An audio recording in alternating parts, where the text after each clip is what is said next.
Reliance industries के owner से आप मिलना चाहोगे?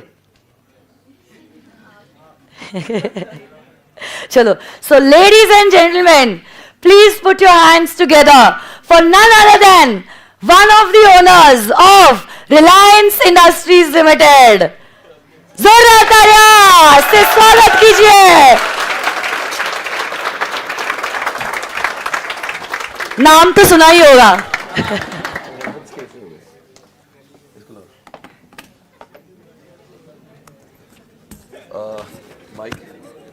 Check. Hey, hello guys, hello everyone. So, ma'am, thank you for inviting me on your show. And being the owner of Reliance Industries Limited, I feel privileged to be the part of this show. I know, ऐसे company को formation करना is not easy.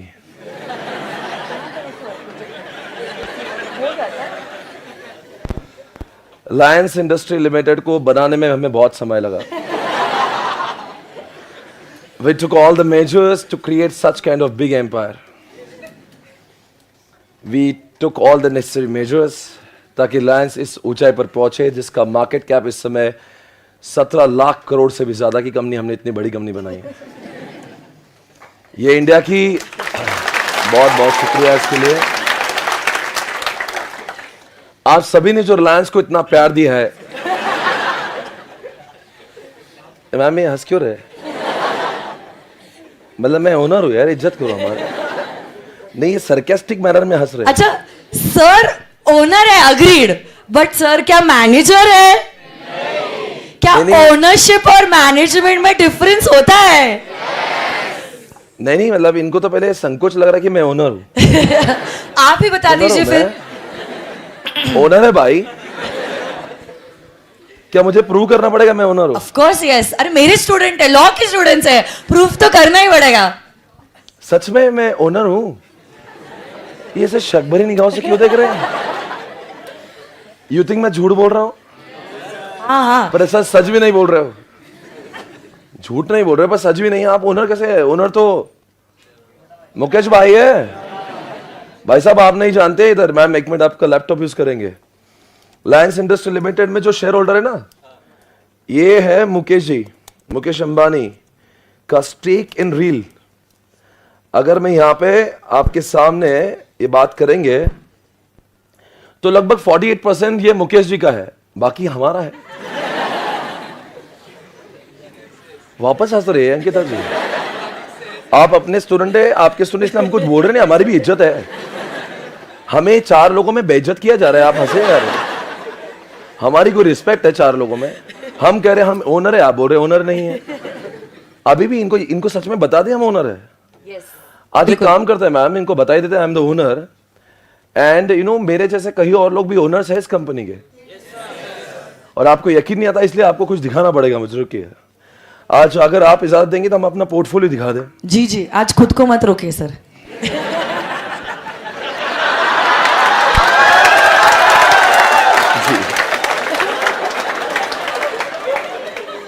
नादान बच्चे हैं. ये छोटी सी बालिका यहाँ पे बैठी है. क्या परिणाम होगा इनकी जिंदगी में? क्षमा चाहते बेटा, अपनी भावनाओं को ठेस पहुंचा होगा आपके. नाबालिग बच्चे हैं. सुनेंगे दोस्तों, अभी हम बताएंगे आपसे. This is the portfolio of, ये हमारा पोर्टफोलियो आपके सामने बता रहे हैं. एंड मैं आपको इस पोर्टफोलियो द्वारा ये समझाना चाहता हूँ कि करंटली हम लोग कौन से इस सबसे पहले हम जाएंगे उस कंपनी की ओर जिसका आपको है बेसब्री से इंतजार. ये रिलायंस, ये हमारा पोर्टफोलियो है. इसमें रिलायंस के से और भी एसबीआई और इस सबको बहुत कुछ दिख रहा होगा, राइट? टाटा के भी हम ओनर है. अरे इनको मजाक लगती है क्या? नहीं, आप आपका ये हंसी बंद करेंगे तो हम बताएंगे. नहीं, बहुत हो गया हमारी, जम जा रहे हैं. मत रोको मुझे. नहीं मत रोको बस. नहीं छोड़ो मुझे प्लीज. नहीं मैं जा रहा हूं अभी. मत रोको. नहीं हमारी भी कोई इज्जत है. देखो कैसे है, हम बता रहे हैं हम ओनर है. ये टाटा की ओनर है हम. बच्चे खुश हो रहे हैं. एग्जैक्टली बेटा तू बहुत आगे जाएगा। एक तू है जो समझ पा रहा मेरी ओनरशिप। जो टेस्ट में नंबर 1 आएगा हम उसको रिलायंस का एक शेयर दे देंगे। बेस्ट है, बेस्ट है। एक से क्या मिलेगा भाई? 2600 रुपए का शेयर है, क्या चाहिए तुझे? 2600 का एक शेयर है है। कि तू नहीं रुको अभी, ये हमारे पहले तो हमें बेइज्जत किया, अब हमारे शेयर्स को भी। एक से क्या होगा मतलब? क्या पूरा दे दे? अरे मेहनत से 2 वक्त की रोजी रोटी कमाता है इंसान, तुम उसमें सब ले लो हमारे से।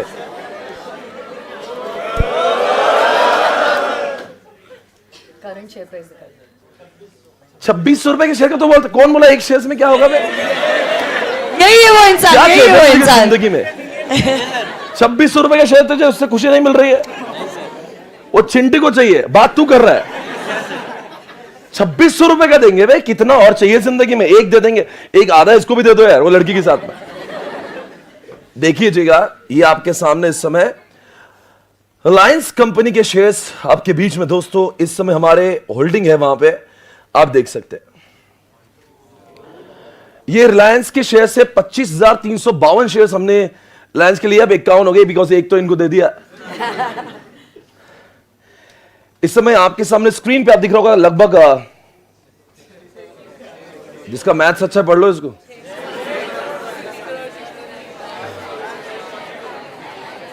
आप लोग हम आए तब से आपने हमें जो बेइज्जत किया है।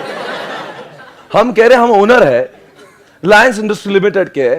देखो साहब, ये जो पूरी कंपनी ना 100% लोगों की है, उसमें से 48 मोटा बाइक है, बाकी 51% मेरे जैसे कहीं अनेक लोगों के हैं, उसमें से 25,000 मेरे हैं, तो मैं ओनर नहीं तो क्या हुआ? नहीं मैं ओनर हूं क्या नहीं हूं? आप बोलो, अपने सुन को बोलो। अरे मैं शेयर होल्डर नहीं हूं, मैं ओनर हूं। यस नहीं, गर्व से कहो हम ओनर है, because he shareholders are nothing but the owners. But ये बात और है, हम ओनर्स है, हमारे पास टाइम नहीं, हम एसपीसी को संभालते हैं। रिलायंस इंडस्ट्री लिमिटेड को संभालने के लिए हमने कुछ डायरेक्टर्स को अपॉइंट किया है।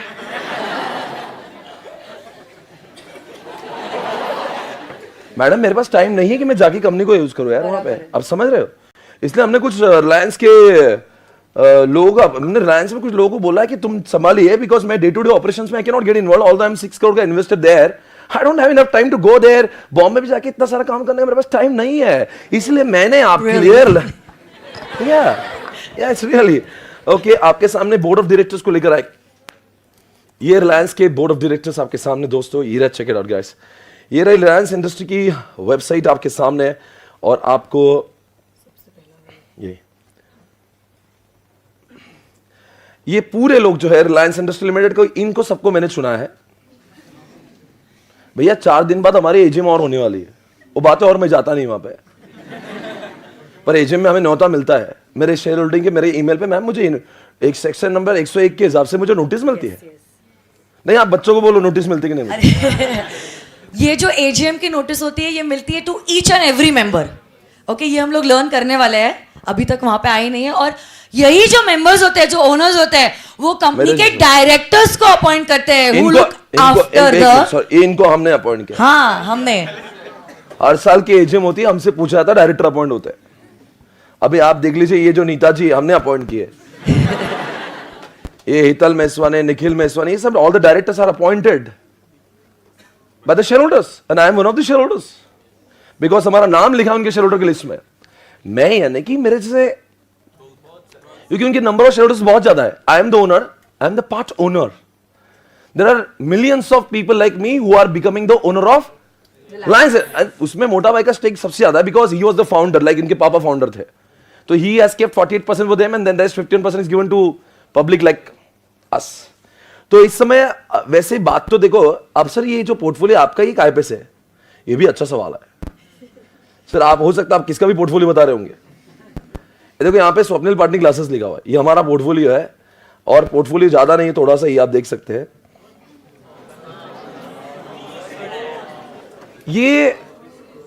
ये जो पोर्टफोलियो जो हमारा है, ये हम जो मैम एक कॉन्सेप्ट पढ़ा रही है जिसका नाम है पब्लिक कंपनी। ये सारी की सारी पब्लिक कंपनी के हमने शेयर्स लिए हुए, आपने आंकड़ा देखा होगा। ये आंकड़ा जो है एक कंपनी ने लगाया, उसमें से हमारा मेजर स्टेक जो है वो काफी हमने 6 करोड़ के आसपास रिलायंस पे लगाया हुआ है, बिकॉज हम उस बंदे पे बहुत भरोसा करते हैं और हमें लगता है वो हमें बहुत आगे ले जाए, वो खुद जाएगा हमें भी ले जाएगा। हमने जब लिए थे वो रेट थे 2000 के आसपास के, नाउ इट इज 2600, राइट? तो हमने काफी पैसा उसमें कमाया हुआ है।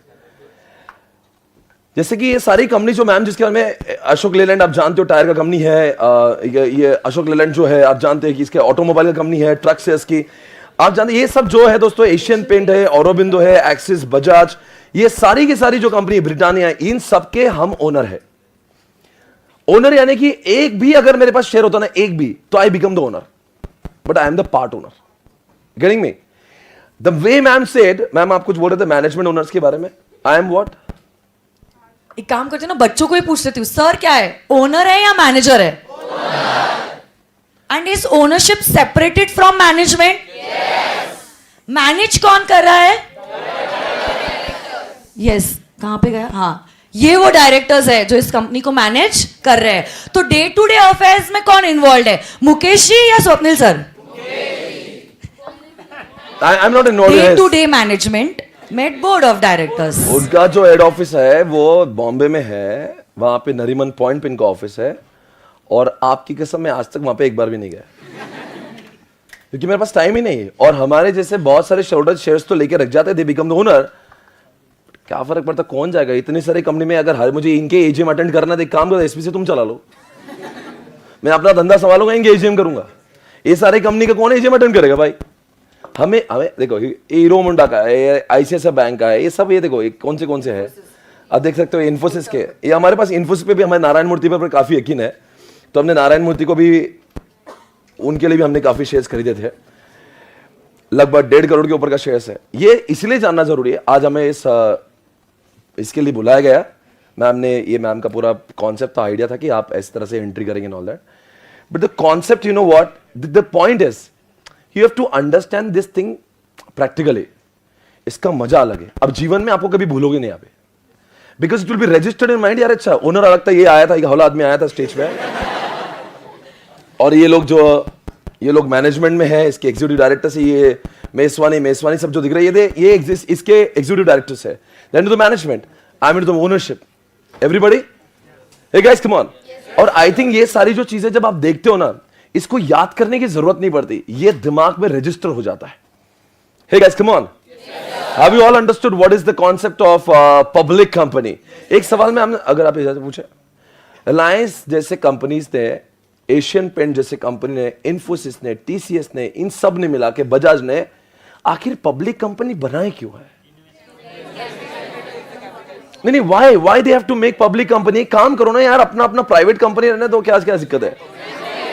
मेरा सवाल आप सभी से, इन लोगों ने प्राइवेट लिमिटेड को छोड़कर पब्लिक का रास्ता क्यों चुना? मैम सुना ही नहीं दिया मुझे, क्या बोलना चाहते हैं लोग, क्या बोलना चाहते हैं? फंड्स रेज करने के लिए।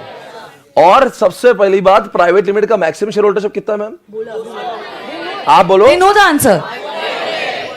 200। और यहां पे रिलायंस में 200 नहीं, मेरे जैसे कहीं हजारों में लोग होंगे। अगर इतने सारे जनता से पैसे आपको समेटना है तो private limited is not the option, you have to go for. इसीलिए पब्लिक लिमिटेड को लाया जाता है ताकि हम आम जनताओं से पैसे ले सके। आपने मैम इनको डीमार्ट के बारे में बता दिया होगा, एक मिनट से मुझे बता दीजिए, डीमार्ट के बारे में बात कर लेते हैं। मैम बोल सकते हो? डीमार्ट के बारे में दोस्तों बात करते हैं। हमारे डीमार्ट यानी कि दमानी इंडिया में 4th रिचेस्ट पर्सन है। दमानी, राधा किशन दमानी। आपको पता नहीं होगा दोस्तों, राधा किशन दमानी जो डीमार्ट जो नाम लाया था वो वॉलमार्ट से कॉपी करके लाया था। एक बार जो राधा किशन दमानी यूएसए में घूमते घूमते फिरते फिरते वहां गए, उनको वॉलमार्ट दिखा। वॉल एक सरनेम है, मार्ट एक नाम है, दुकानों का नाम मार्ट होता है, और वॉल तो सरनेम था। उन्होंने बोला यार, उन्होंने वॉलमार्ट के एक काम करता, मैं इंडिया में आके मेरा सरनेम क्या है, दमानी है, तो मैं डी मार्ट कर देता हूं। तो उन्होंने पूरा वॉलमार्ट को कॉपी पेस्ट किया इधर इंडिया में आके। फिर उन्होंने 10, 20, 30 खुद के दम पे, खुद के पैसों से लॉन्च किया। पर उनको समझा यार मेरा डीमार्ट बहुत चल रहा है, लोगों को, कितने लोगों ने डीमार्ट से शॉपिंग की आज तक? देखो मैडम, ये डीमार्ट का पब्लिसिटी है दोस्तों। ये बहुत बड़ा ब्रांड कैसे हुआ? पहले 30 शोरूम्स थे, 30 जगह पे थे। उनको समझ में आया 30 का 300 करने। अभी हाल ही में अमरनाथ में 300वां यानी 300th, 300वां को कैसे बोलेंगे? 300 होने के बाद, 299 के बाद 300वां अमरनाथ में इंट्रोड्यूस हुआ। 30 से लेके 300 का सफर भाई और बहनों खुद के पैसों से नहीं होगा। यू नीड पैसा फ्रॉम पब्लिक। इसलिए दमानी ने, हाँ दमानी आप जानते हो कौन है? नहीं कौन है? अरे आपको ये पता नहीं होगा, दमानी जो थे ना उनकी दोस्ती थी, किससे मालूम है? ये खास दोस्त है, दमानी एंड राकेश झुंझुनवाला, ये दोनों एकदम खास फ्रेंड है। ये देखो ये दोस्ती यारी थी इनकी दोनों की। देखो पहला पिक्चर आपको दिख रहा होगा, ये तो अभी चले गए। और राधा कृष्ण दमानी आप जानते हैं ये है, ये दोनों खास दोस्त है भाई, ये दोनों एक मस्त खास दोस्त है। पर राकेश झुंझुनवाला ने लोगों के धंधे में पैसा लगाया, इसने अपना खुद का धंधा बनाया। राकेश झुंझुनवाला का मार्केट जो था नेटवर्थ 46,000 करोड़, पर इसका मार्केट जो है मार्केट कैप, 1 मिनट का टाइम है मेरे पास, ओके। राधा किशन दमानी, राधा नहीं, एक काम करते हैं डी मार्ट देखते हैं, डी मार्ट का मार्केट कैप देखते हैं। देखो कितनी बड़ी कंपनी बना देते लोग। अभी 2.82 ट्रिलियन INR में आप देखेंगे इसका मार्केट क्या पे लगा, लगभग 3 लाख करोड़ की कंपनी है। और पता है 3 लाख करोड़ में अगर मैं देखता हूं राधा किशन दमानी का स्टेक इन डी मार्ट, कितने लाख करोड़ की कंपनी बनाई इन डी मार्ट? ये 65 कैलसी भी लगा सकते हैं। 3 लाख करोड़ का 65% कितना होता है? लगभग 2 लाख करोड़ के आसपास, जिसका मैथ्स अच्छा बराबर बोल रहा हूं मैं। 3 लाख करोड़ का 65% यानी 2 लाख करोड़। इसलिए राधा किशन दमानी इंडिया के चौथे रिचेस्ट पर्सन बने, और जो हमारे राकेश झुंझुनवाला पहले टॉप 20 भी नहीं आते। बिकॉज राधा किशन दमानी की जो नेटवर्थ है 2 लाख करोड़, कैसे बनाया पैसा? पब्लिक कंपनी बना के बनाया पैसा। उन्होंने क्या करा, पब्लिक से पैसा ले लिया, फिर एक डी-मार्ट इतने डी-मार्ट खोल दिए, और सोचो नाम बहुत बढ़ गया। सर उन्होंने प्राइवेट लिमिटेड में काम किया। अरे प्राइवेट लिमिटेड में कितना पैसा जमा करेंगे, पैसा आएगा कहां से? इसलिए उन्होंने क्या लाया, सोचा let's go for public, let's collect funds from what, everybody. Like मेरे पास भी डी-मार्ट का शेयर है, तो आप जैसे लोग भी डी-मार्ट का पैसा ले, डी-मार्ट के लिए, तो हम जैसे लोगों ने डी-मार्ट को पैसा दिया हुआ है, और डी-मार्ट ने उस पैसों को लेकर डी-मार्ट की चेन बनाई, और कितने लाख करोड़ की कंपनी बन गई आज? उसमें से 2 लाख करोड़ उसके हैं, और बाकी 1 लाख करोड़ आपने जैसे लोगों का है, आम जनता का। आर यू गेटिंग में? तो इसको बोलते हैं पब्लिक लिमिटेड। तो पब्लिक लिमिटेड लाने की वजह क्या होती है? पैसा। When you have a plan of expansion, तो आप क्या करते हो? सर पहले वो 100% कंपनी किसकी थी? वो कंपनी थी राधा किशन दमानी की। उन्होंने अपने कंपनी का 35% हम जैसे लोगों को दिया, 65% खुद के इसमें रखा, और 35% बेच के पैसा लिया, और उन पैसों से डी-मार्ट 1, 2, 3, 4 बनाते गए। समझ में आया? अरे 35% किसको दिया? हम जैसे लोगों को, FII को दिया होगा, म्यूचुअल फंड वालों को दिया होगा, बहुत लोगों को दिया होगा। उन पैसों से उन्होंने क्या किया? अभी पैसा किसके पास में आया? यानी राधा कृष्ण के पास में है। अब इन पैसों से उन्होंने एक्सपेंशन, सर वो खुद के पास, अरे भाई एक डी-मार्ट बनाना बच्चों का खेल नहीं है। डी-मार्ट की जगह भी देखिए एकर्स में आती है, बिल्डिंग से देखिए, और majority of the building D-Mart की खुद की ओन्ड बिल्डिंग्स है। ये ऐसी भाड़े की दुकानें नहीं लेता है, उसको पता है उसकी खुद की प्रॉपर्टीज बहुत ज्यादा है। Hey guys, you're getting me everybody? I think now you understood why people are moving from, बोलो भाई, because they want to take funds from every person of India. अगर हर आदमी से आपको छोटा कोई, अब देखो एक डी-मार्ट का शेयर अगर देखते तो आप उतने पैसे भी लगा सकते हो। डी-मार्ट का शेयर प्राइस देखते हैं हम लोग, ये जब आया था उसकी ओपनिंग 350 की थी। आप देख सकते हो पिछले कितने सालों में उसने कितना काम किया। दोस्तों आप देख सकते हो पिछले 5 सालों ने डी-मार्ट में कहां से कहां रेट पहुंचा है। ये जब शुरुआत हुई थी 5 साल पहले, इसकी भी पहले शुरुआत हुई थी उसकी, पर 5 साल पहले इसके रेट थे 1000, और आप देख सकते हो इसके रेट कहां से कहां पहुंचे। यहाँ पे एक जमाने में 5.5 तक पहुंचा था, अभी ये 4.5 के रेट चल रहे हैं। यानी दोस्तों आपको इतना ही बताना चाहते हैं कि कंपनी जो है इनके स्टोर्स में बहुत प्रॉफिट मेकिंग हुआ, इसलिए उसका पी रेशो और सारी इसका वैल्यूएशन बहुत ज्यादा इसको मिल रहा है। वो एफएम में हम लोग पढ़ते हैं वैल्यूएशन ऐसे कैसे निकालते हैं और क्या करते हैं, पर इतना अभी हम लोग कंपनीज एक्ट के पॉइंट ऑफ व्यू समझते हैं कि लोग पब्लिक कंपनी बनाते क्यों हैं। अपनी निरमा है ना, निरमा है, अपना पार्ले जी है, फ्लिपकार्ट प्राइवेट, हाँ ना, यही बोल रहा ना, ये तीनों का एग्जांपल, ये जो तीनों का एग्जांपल ये प्राइवेट लिमिटेड है। जब इन लोग को भी लगेगा बहुत एक्सपेंशन करना है, हल्दीराम को इनको लगेगा बहुत एक्सपेंशन करना है, तो दे विल गो फॉर, तो अभी एसपीसी क्या है? प्राइवेट लिमिटेड है। पहले एलएलपी था, अब प्राइवेट लिमिटेड बनाए, पर पब्लिक बना सकते हैं हम भी। आप लोगे शेयर्स, देखना अपना आईपीओ आएगा 2 महीने बाद, सब लोग लगा देना, फिर आप कहेंगे हमने, जैसा मैं आया था ना यहाँ पे, एसपीसी हमारा है, ओनर। अभी आप ओनर नहीं है, अभी ओनर्स नहीं, क्योंकि अभी वो प्राइवेट लिमिटेड है। अब वो पब्लिक आएगा जब आप even you can by the shares. I think it's okay, है ना। Thank you so much guys for listening me. Thank you.